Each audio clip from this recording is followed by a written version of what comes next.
Today, Defense Minister Umarov spoke with the Russian side and the head of their Turkish delegation, Medinsky, as his last name is Medinsky. So they got in touch about the exchange and 100 for 1,000 and are working on the details. I think that all parties are interested here.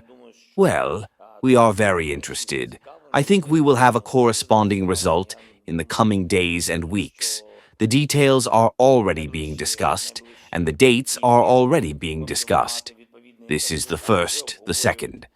I had 2 calls with President Trump today in different formats. The first call was with him, and we discussed the importance of the ceasefire for Ukraine.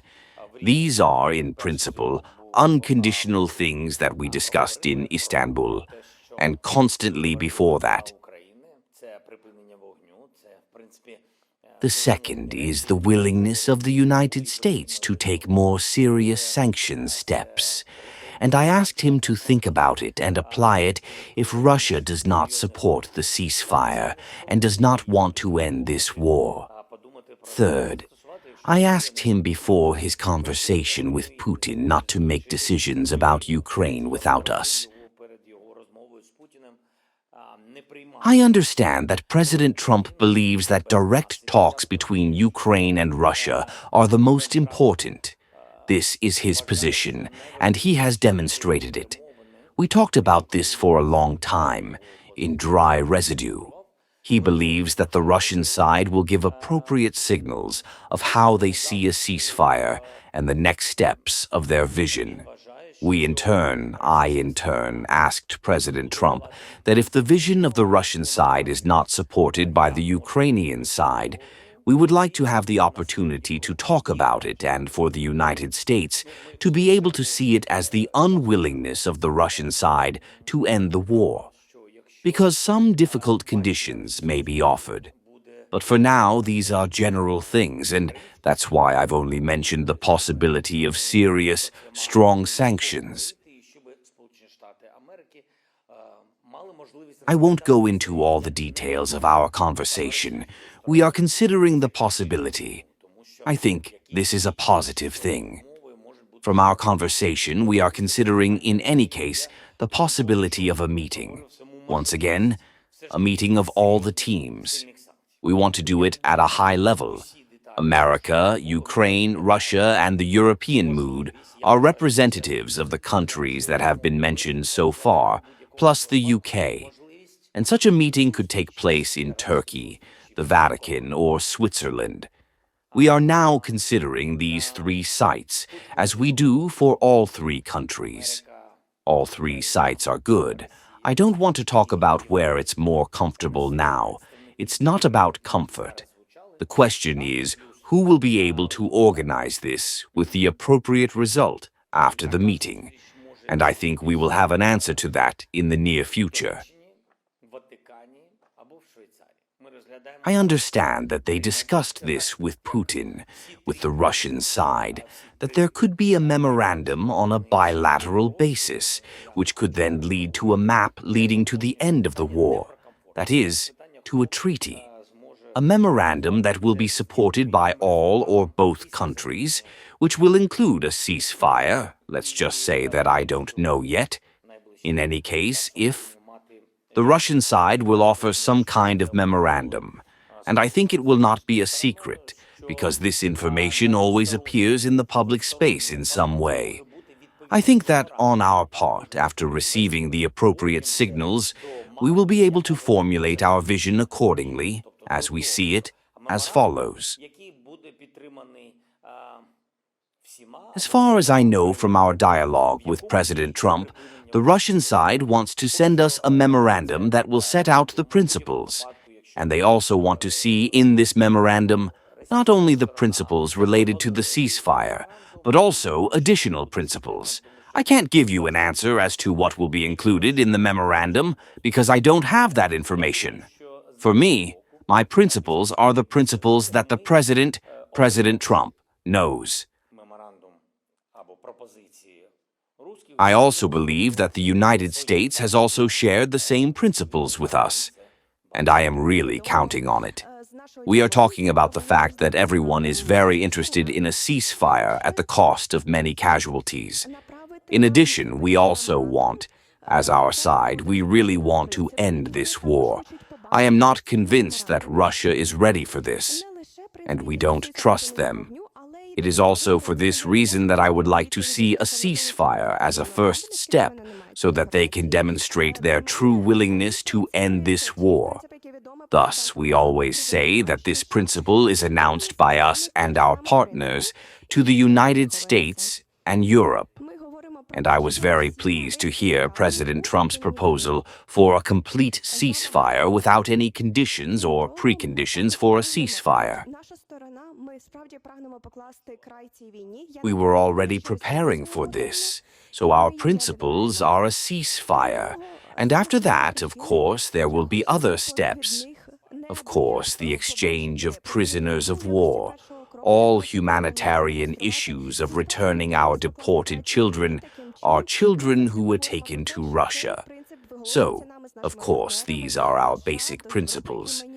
Nevertheless, of course, Russia, being Russia, usually wants to get something, but they don't even know what they want. And when they say they want something, they want everything. It is for this reason that we will be waiting for their version of the memorandum, their principles. If Russia sets conditions for the withdrawal of our troops from our land, it means that they do not want a ceasefire and do not want the war to end, because they clearly understand that Ukraine will not do this. If you ask questions in advance to which you understand what the answer will be, and it will not be positive. So you definitely don't want the result, although what we have just talked about with the President of the United States, he believes that Russia is ready for annihilation and ready for compromises and so on. I don't remember all these details anymore, but we'll see. And the second question is about the exchange of prisoners of war. And if so, was the exchange of civilians and the return of children proposed?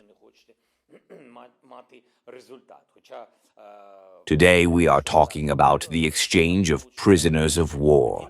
Signals from our side regarding political prisoners and journalists may also be considered. I don't want to go into details now to exchange children for the military.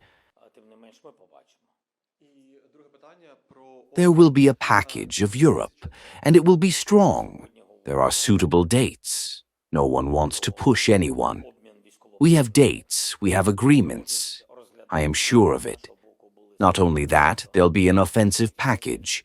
Of course, if there is no ceasefire on the Russian side, a strong European package will be the next one.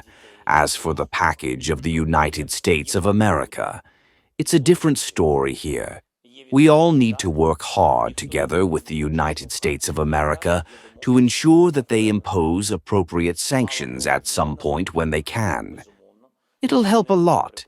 America's energy sanctions are very much a factor in whether Putin and the Russian army will continue to make money from this war or not, or they will face serious economic challenges. For my part, first of all, I am very pleased that Georgia has joined. Georgia. I'm sorry, Georgia Maloney joined in. It was very important to me, and I am currently considering it as well. The Vatican is currently analyzing all the possibilities. I think it is a very favorable platform. Of course, I'm not comparing this to Istanbul or Turkey, or perhaps with the platform that our Swiss friends can offer. Nevertheless, I really believe that. What's the Pope? Pope Leo II can really help us.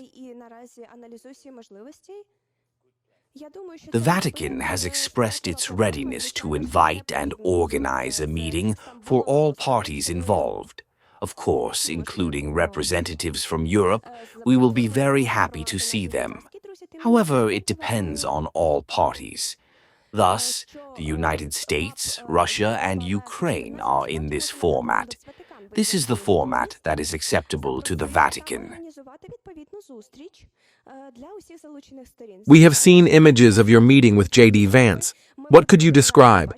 Is your relationship currently positive and favorable, more positive than before? No, in fact, together with U.S. Vice President J.D. Vance, we have a plan to make a new one.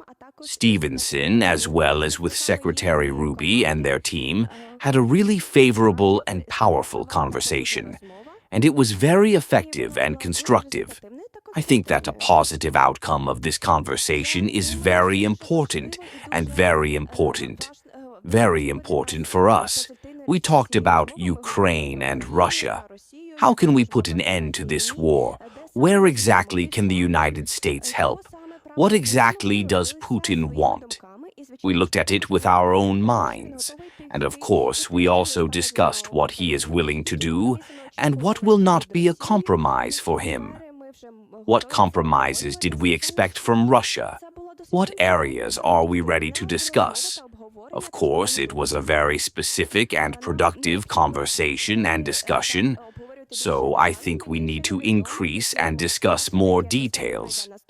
I don't know yet what kind of mood and atmosphere the next meeting will bring. Nevertheless, I am convinced that it was a very favorable and very important meeting. We are looking at Geneva or another city in Switzerland as a potential venue for meetings. We do not choose alternatives to our Turkish colleagues. We look from the point of view of the result, when the party that is both the host and the party that is preparing the meeting can have and organize the appropriate level of delegation presence. And we want this or that platform to be able to offer us the highest possible level.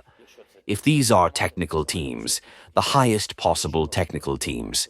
If we are ready for a meeting of leaders, it means that these are real leaders who make decisions. This is the only reason we are considering and will have a choice.